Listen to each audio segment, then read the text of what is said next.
오늘 시간에도 또 함께 말씀을 읽으셨는데 이 말씀을 들으시는 가운데 하나님께서 여러분의 눈과 귀를 열어주셔서 또 보게 하시고 듣게 하시기를 원합니다. 우리 지난주에 우리 창세기 12장 1절로 우리 9절까지의 말씀을 함께 보시면서 예배의 회복이라고 하는 주제를 가지고 함께 말씀을 나누셨습니다. 하나님께서는 정말 노아 이후에도 계속해서 그 눈을 정말 하나님을 찾고 하나님을 바라보고 하나님을 의지하는, 다시 말씀을 드리면 하나님께 예배하는 자를 계속 찾으시고 주목하고 계셨는데, 그 노아 때에는 셈이라고 하는 그 장자가, 첫째 아들이 하나님을 누구보다도 더 찾고 바라보고 의지하는 그러한 아들이었다는 것을 우리가 말씀 속에서 우리가 찾아볼 수가 있었습니다. 그래서 이 셈을 주목하는 가운데, 그 자손들을 쭉 주목하는 가운데 다시 데라라고 하는 그 사람을 주목하게 되었고, 그 당시에 데라를 부를 때쯤 되어서는 온 세상이 하나님과는 관계없는 우상을 숭배하고 그리고 자기 나름대로 자기 멋대로 자기가 주인 되어서 살아가는 그런 환경 속에 있었습니다. 그래서 하나님이 데라를 부르시고 또 데라를 통해서 그 데라가 가나안 땅으로 가고자 했더니 가고자 하다가 중간에서 옆으로 새서 하란이라고 하는 곳에서 머무르게 되었다. 하나님께서는 다시 이 데라가 멈칫거리고 그 하란에서 멈추었을 때 다시 이 아브라함을 주목하기 시작했고, 그리고 아브라함에게 찾아오셨고 말씀하셨고, 그리고 그 아브라함이 그 말씀을 쫓아서 이 가나안 땅에 오게 됐죠. 세겜이라고 하는 곳에서 첫 번째 하나님 앞에 예배를 드렸을 때 하나님 그 예배를 기쁘게 받으시고 하나님이 약속하시기를 내가 이 약속을,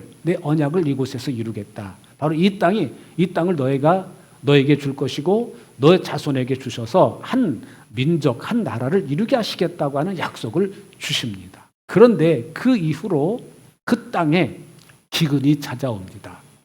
기근이 찾아오는데 보통 기근이 아니라 심한 기근이 찾아와요. 목축업을 하는 이 아브라함으로서는 그 풀을 찾으러 다니는 일이, 먹이를 찾으러 다니는 일이 쉬운 일이 아니었을 것입니다. 그래서 남쪽으로 자꾸 가다 보니까 이집트까지, 이집트 땅까지 이르게 됩니다. 순간 이 아브라함이 덜컥 겁이 나요. 두려운 마음이 들어요. 왜? 내 아내가 너무 예쁜 거예요. 내 아내가 너무 아름다워요. 그래서 고민하고 갈등하고 하다가 그 답을 하나 찾았는데, 아내를 누이라고 부르면 되는 거예요. 아내를 누이라고 부르고. 그래서 사례를 어느 분 와가지고 말하기를, 내가 이제 이집트 땅에 들어가게 되면은 그 사람들이 당신이 아름다운 그런 빼어난 미모를 보고 그 사람들이 나를 죽이고 당신은 살릴 거다. 십중팔구는 그럴 거다. 그러니 우리가 이 이집트 땅에 들어가 사는 동안만 우리 서로 약속을 하자. 이제 당신은 나를 이집트 땅에서는 무조건 오빠라고 불러라. 그래서 여러분, 오빠의 원조가 아브라함이라는 거 여러분 아십니까? 지금 젊은 친구들은 결혼하게 되면 다 남자를 갖다가 오빠 그러잖아요. 근데 이미 수천 년 전에 이 아브라함이 자기 아내 사레한테 나를 이제부터는 오빠라고 불러다오. 그래서 오빠라고 부르기 시작했습니다.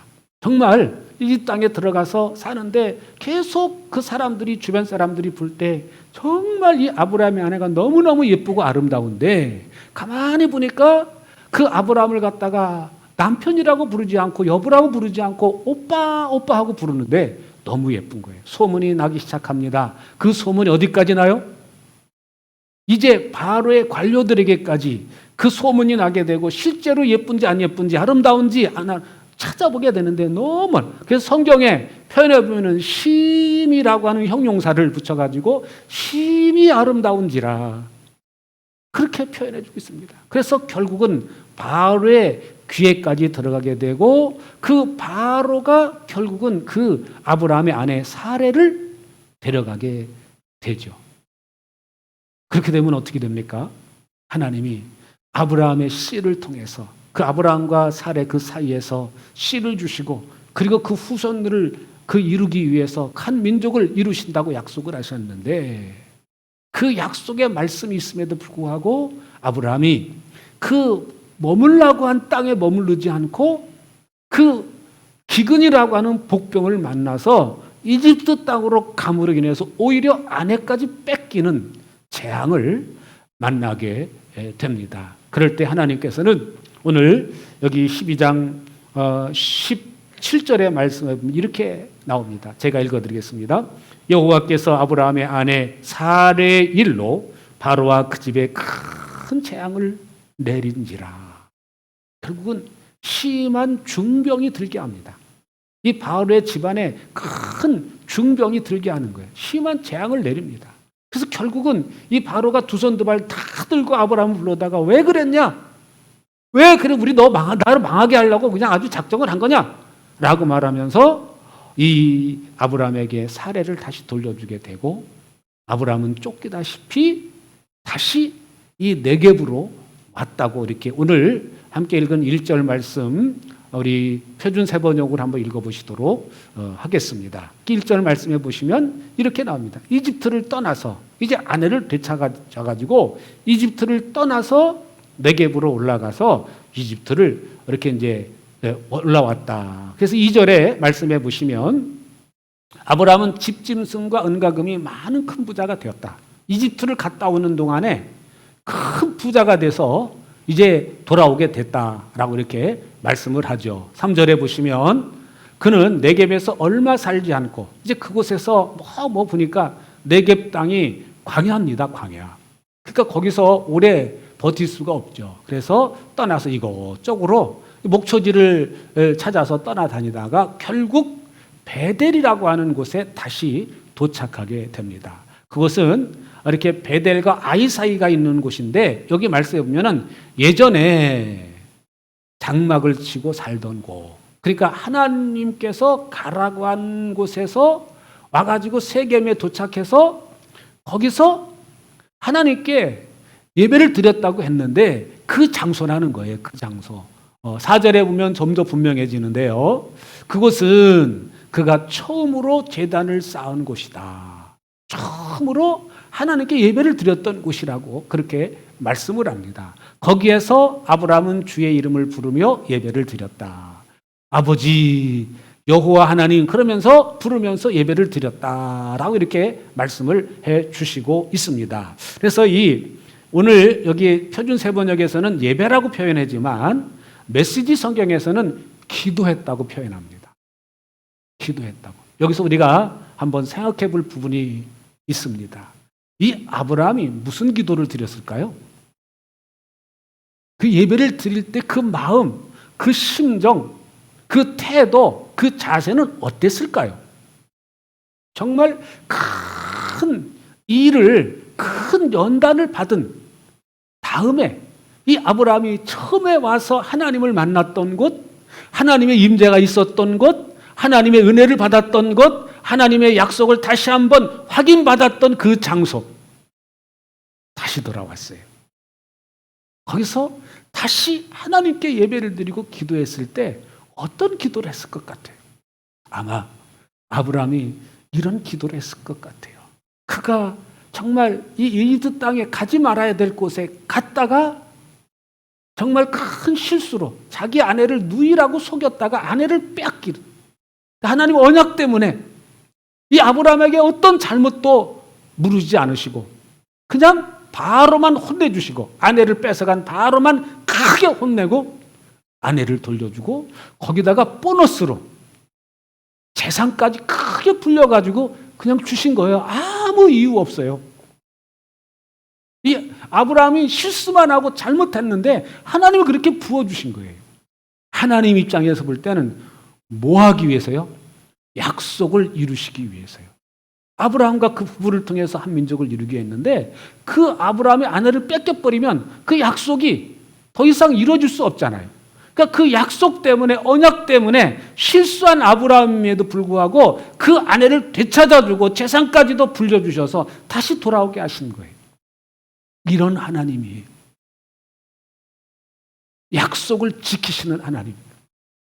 비록 순종해서 가나안 땅에 왔지만 환경 때문에, 기근 때문에, 심한 기근 때문에 그 약속의 말씀을 내려놓고 자기 방법, 자기 수단, 자기 의지를 발동해서 기근을 피하려고 했던 이 아브라함, 그리고 그 피하고자 갔던 곳에 오히려 더 큰 어려움을 만나는, 아내를 빼앗기는 그러한 곤란함을 당하는 그런 상황 가운데 하나님은 그 아브라함을 긍휼히 여기셔서 그 아브라함에게 재산도 붙여주시고 아내도 되찾게 해주시고 했었던 그 하나님을 생각하니까 얼마나 감사했겠습니까? 그래서 하나님 감사합니다.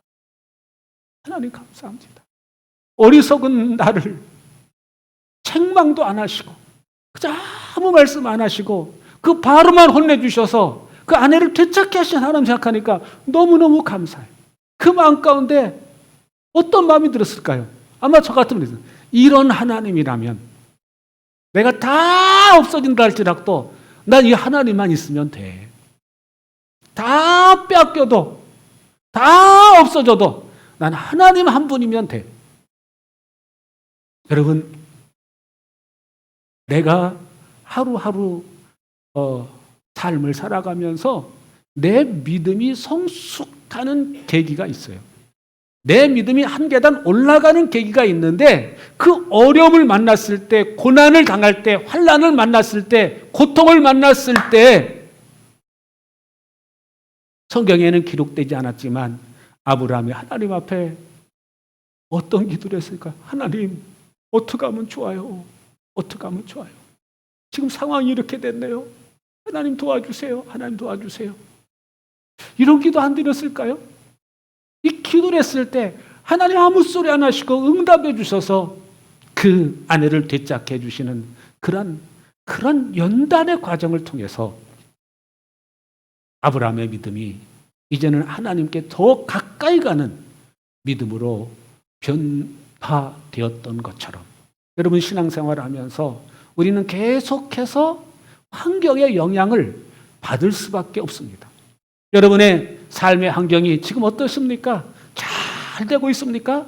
넘어질까 조심하시기 바랍니다. 여러분들의 환경이 지금 팍팍하십니까?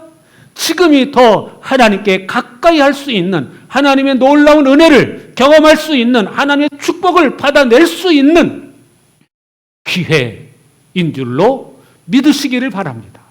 믿음은 바라는 것들의 실상이라고 그랬어요. 실제라고 그랬어요. 지금 당장 이루어지지 않지만 이렇게 될 것이라고 믿고 아멘 할렐루야 감사 찬송을 드릴 때 그 믿음이, 내가 그 믿음을 보여준 대로 하나님은 이루어주시는 하나님이신 줄로 믿습니다. 이제 적어도 이 아브라함은 다시 첫 번째 예배를 드렸던 그곳에 와서 드리는 예배는 그의 믿음이 한 계단 올라가 있는 믿음이 아닐까요?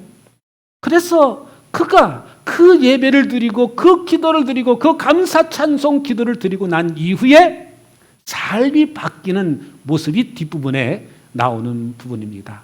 재산이 많고 은금이 풍부하고 또 조카 롯의 재산도 많고 은금이 풍부하다 보니까 목초지는 그 땅에, 가나안 땅이 그 목초지가 함께 있어서 그 목초지를 나눈다는 것이 쉬운 일이 아니었습니다. 더군다나 그 목초지를 가지고 막 그 아브라함의 목자들과 그 롯의 목자들이 서로 다툴 때 그 땅에는 가나안 족속도 있고 브리스 족속도 있다고 말했습니다. 그러니까 그 안에 살면서 서로 목초지를 그 한계에서 같이 다니려고 보니까 목초지가 부족한 거예요. 그래서 아브라함이 그런 상황을 놓고 보니까 야, 도저히 이 가나안 사람들이 있는데 이 혈육 관계인 혈육 관계인 서로 피가 섞인 존재인데 한 친족들인데 이게 다투는 게 별로 아름답지를 못한 거예요. 여러분, 한 믿음을 가지고 있는 사람들끼리 다투는 게 그게 아름답지 못한 것인 줄로 믿습니다.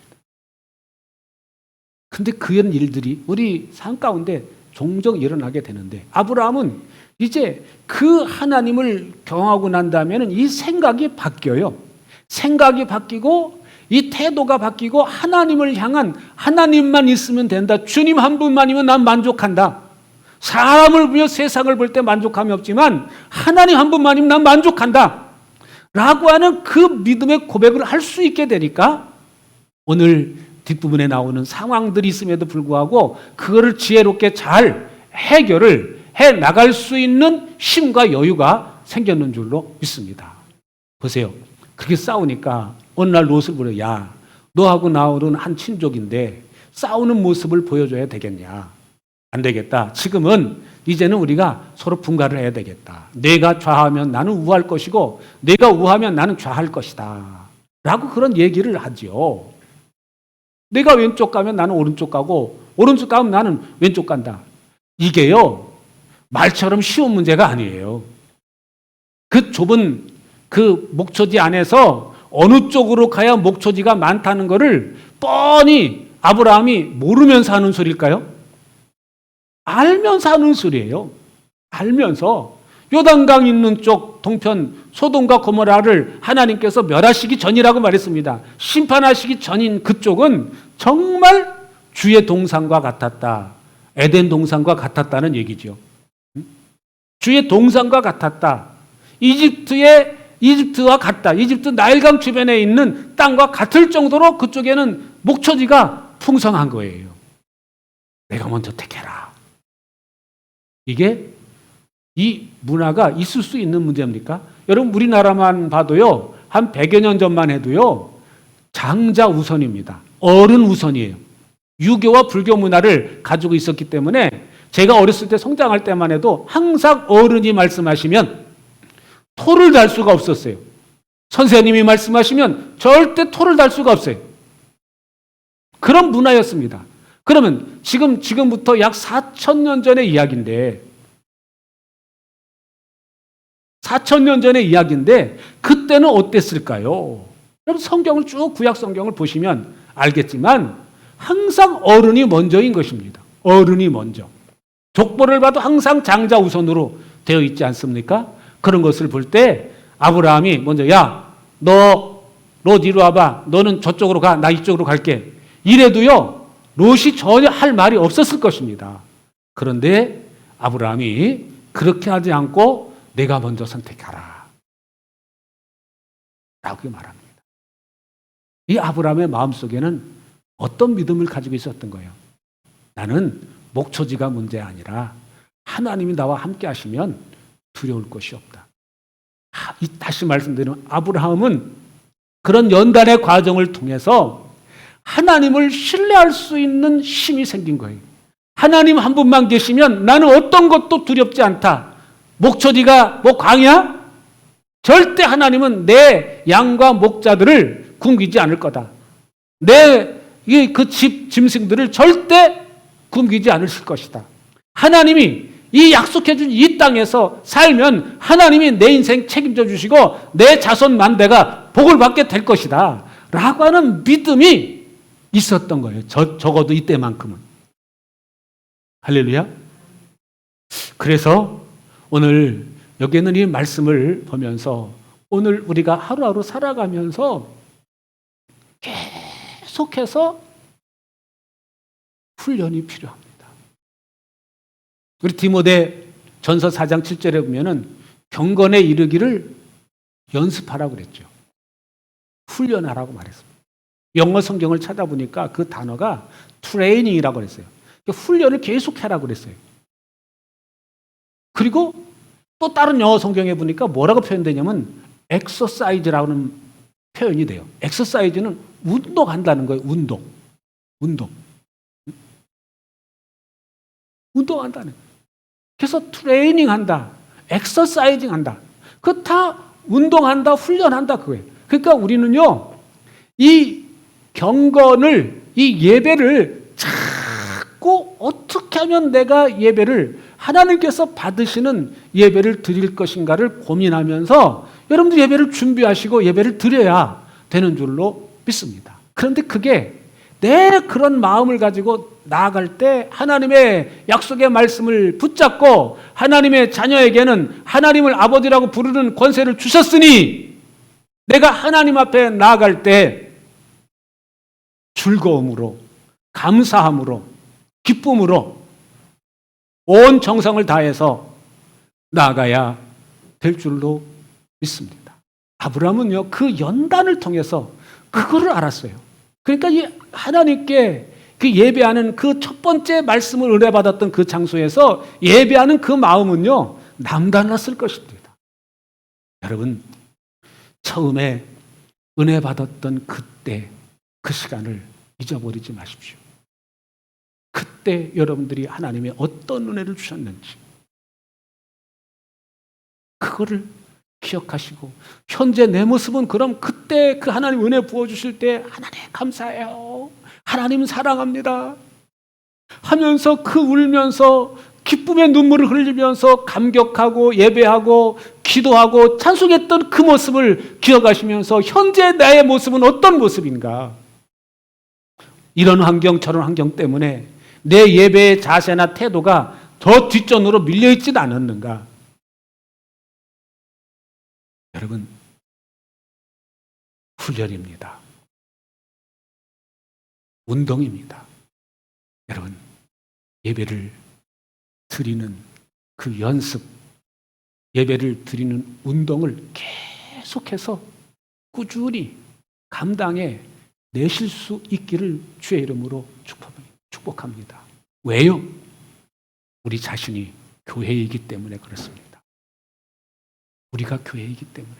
이 예배당, 예배드리는 이 장소가 교회가 아니라 여러분 자신이 교회이기 때문에, 교회는 마땅히 주님이 함께 하시는 곳, 주님의 임재가 있는 곳, 주님의 사랑이 있는 곳, 주님의 은혜가 있는 곳이기 때문에 당연히 예배가 있어야 됩니다. 여러분 마음 깊은 곳에서부터 하나님을 사랑하는 마음이 계십니까? 여러분 마음 속에서부터 하나님을 찬송코자 하는 마음, 하나님 앞에 정말 겸손히 엎드리고자 하는 그 마음이 없다면 그 마음을 찾기 위해서 운동하셔야 됩니다. 그래서 우리가 절기가 되면은 특별 기도회도 하고 이도하고 하는 이유가 우리가 몸부림을 치는 거예요. 우리 육신의 장막에 머무는 동안은 몸부림 치지 않으면 자꾸 이 어둠은 우리의 생각과 우리의 마음을 눈과 귀를 통해서 자꾸 다른 쪽을 바라보게 하고 다른 것을 듣게 하고, 하나님의 소리를 들어야 되는데 다른 것을 보게 하고 듣게 하고, 그래서 자꾸 우리가 흐트러져요. 그래서 그렇게 감격하고 감사해서 하나님 앞에 기도하고 조금만 기도해도 이미 내가 하나님을 늘 바라보고 있으니까 하나님의 소리가 들리고 하나님의 마음이 느껴졌었는데 어느 순간 그것이 느껴지질 않고 이제는 내가 예수 믿은 지 꽤 됐으니까 예배드리러 오는 습관은 돼 있어요. 근데 그때 감격했던 그 감격이 사라집니다. 그리고 내 마음엔 어느덧 형식만이 찾아왔어요. 율법만이 찾아와. 그래도 내가 누군데 주일은 지켜야지. 내가 집사인데, 내가 권사인데. 그런 마음만 가지고 있으니까 그래도 주일날은 와서 예배를 드려. 그러면 내 할 일 끝났어? 어느덧 그렇게 안위하고 사는 우리의 모습이 아닌가, 그런 생각을 합니다. 여러분, 이제는 우리가 깨어 있어야 될 때입니다. 깨어 있지 않으면 우리는 우리 자신부터 무너지게 되고, 우리 자신이 무너지면 나 영향을 받는 내 가족들, 내 친족들, 내 주변에 있는 모든 사람들이 같이 무너질 수밖에 없습니다. 여러분들이 먼저 회복을 하시기 바랍니다. 그리고 훈련하셔야 됩니다. 회복이 되셨으면 계속 경건에 이르기를 연습을 해야 됩니다. 성경은 그렇게 명령하십니다. 연습하라, 훈련하라, 운동하라 라고 말씀하십니다. 왜요? 그렇게 하자면 언젠가 또 무너지기 때문에. 회복이 되셨으면 운동해야 합니다. 연습해야 됩니다. 우리 육신의 몸도요. 한번 건강이 한번 무너지면은 그게 회복되는 시간이 많이 걸립니다. 회복이 되고 나서는 계속 유지하기 위해서 운동을 해야만이 그 몸을 건강을 유지할 수가 있어요. 저는 우리 정 집사님의 건강이 부럽습니다. 새벽마다 막 가지고 이거 하는데 저도 배드민턴을 배워보려고 가만히 고민해 보니까 우리 이제 같이 모이는 목사님들하고 배드민턴을 좀 하려고 그러는데 어떻게 생각하세요? 그랬더니 좀 이렇게 그 세밀하게 관찰을 하는 분이 있어요. 근데 같이 교제하는 목사님도 그 한 18년 가까이 그 배드민턴을 했으니까 아주 몸이 건강 체질이에요. 그래서 나도 좀 배드민턴 좀 하려고 그러는데 어떻게 생각하세요? 라고 물어보니까 그 옆에 있는 그 목사님이 말하기를 목사님은 배드민턴 하면은 안 될 것 같은데요. 왜요? 그랬더니 그 배드민턴이 굉장히 과격한 운동인데 센 운동인데 목사님 체질하고 그런 걸 보면은 목사님 지금 몸무게가 60kg 정도 나간다고 그랬는데 배드민턴 하시면 아마 몸무게가 더 빠질 거예요. 지금 나이는 근육이 좀 붙어 있어야 되는데 목사님 운동에다가는 그 배드민턴 하다간 땀 계속 흘리게 되고 체중이 더 빠져가지고 안 됩니다. 그렇게 얘기를 하더라고요. 그래서 고민을 가만히 해보니까 정말 그럴 것 같아요. 정 집사님 어떻게 생각하세요? 그럴 것 같아요. 그러니까 이제 그런 부분들이 있어요. 그런데 이 몸도 그 건강을 유지하기 위해서 꾸준히 자기에게 맞는 운동을 해야 되는 것처럼 여러분 우리 예배도 마찬가지예요. 예배가 회복이 되시면 계속해서 여러분들의 형편에 맞게 기도하셔야 되고 성경을 읽으셔야 되고 묵상하셔야 되고 아멘이 적으시네요. 다시 한번 말씀드려야 되겠네요. 여러분들의 형편에 맞게 꾸준히 예배하는 훈련을 하셔야 됩니다. 기도하는 거, 성경 읽는 거, 묵상하는 거, 예배에 참여하는 거 그런 모든 부분들을 자꾸 조금씩 여러분들이 소화시킬 만큼 하시고 그리고 소화되면 또 조금 올리고 하셔서 자꾸 연습을 하시면 그게 늘어나게 되고 하나님의 마음이 하나님의 뜻이 내 속에서 깨달아지게 되고 느껴지게 되고 하는 역사가 나타날 줄로 믿습니다. 이 사순절 기간 동안에 예배가 회복될 뿐만 아니라 여러분들이 예배 운동을 꾸준히 훈련하셔서 운동하셔서 여러분들을 통해서 놀라운 열매들이 맺어지는 역사가 나타나시기를 주의 이름으로 축복합니다.